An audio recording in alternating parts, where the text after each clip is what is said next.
Hi, my name is Lakeisha Edwards, and today I'm going to present to you how to use visual literacy for free writing or speaking.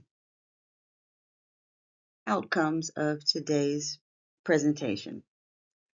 Hopefully, everyone viewing this by the end will be able to understand what visual literacy is and be able to use visual literacy to promote students' confidence in writing and in speaking. What exactly is visual literacy? It is the ability to read, write, and create visual images. Another definition is that it is a set of abilities that enables an individual to effectively find, interpret, evaluate, use, and create images and visual media. When I speak about free writing, I'm simply talking about continuous writing without stopping. So for the students, it's similar to brainstorming, but they will use sentence and paragraph format. The first step is to find a thought-provoking visual image. At the end of this presentation, you will see a list of websites that have some great visual images to select from. You want something that opens the students' minds, not something so simple they can just write one sentence and be done, because you really want them to use their creativity and express themselves in writing. And this can also be used as a speaking exercise, so as speaking as well.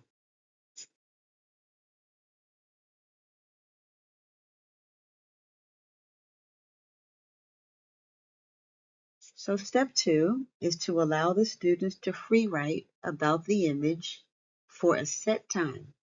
You will determine that time. Will it be 5 minutes, 10 minutes, 20 minutes? You can make that decision, but students should start and stop at the same time. Students will be instructed to write a fictional or realistic story about what is or may be happening in the picture that you present before them.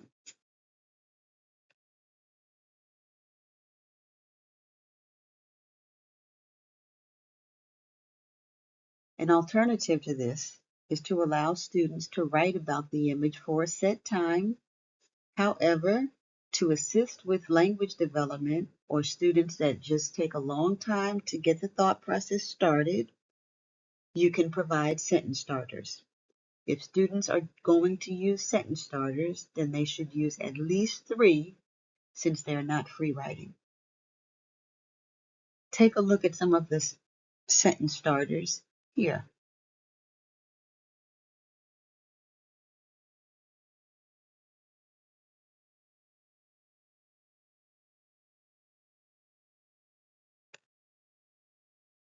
Here's an example of one that I actually used in my classroom in the past.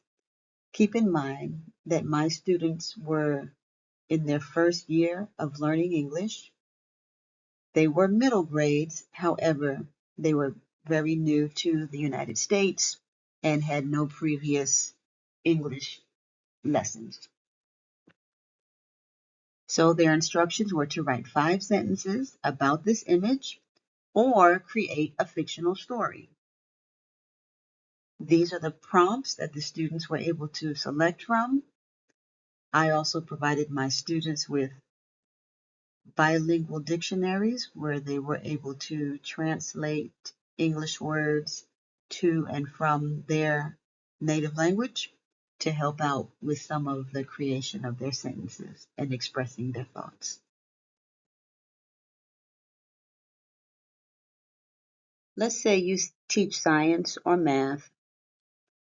You can also do this activity. Present the students with a chart or a graph or some other infographic. And here you can see one example where the prompts have slightly been changed. Instead of in this image, it says in this chart, I see. This data reminds me of. So students should be able to explain what they see, no matter what the visual is. To make things a little more challenging for any students that are higher language proficiency, you can provide them with vocabulary words or phrases that they must include in their writing. So they still have the freedom to express themselves and free write, but they have to use a little bit of analysis to include words that you've given them.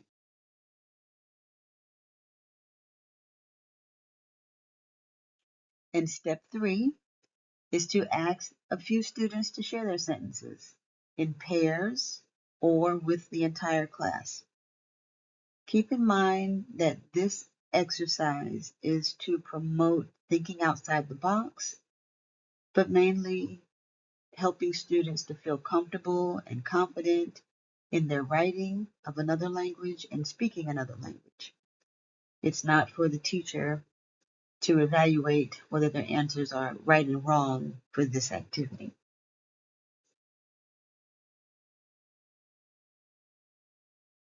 Thank you so much for your time.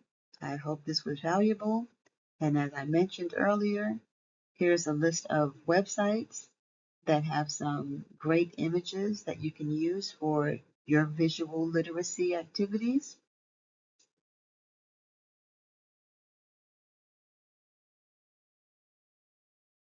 And as a side note, if you are interested in any cultural exchange programs, the Bureau of Educational and Cultural Affairs, as well as Education USA, have some programs in place that you might find interesting. Again, thank you so much.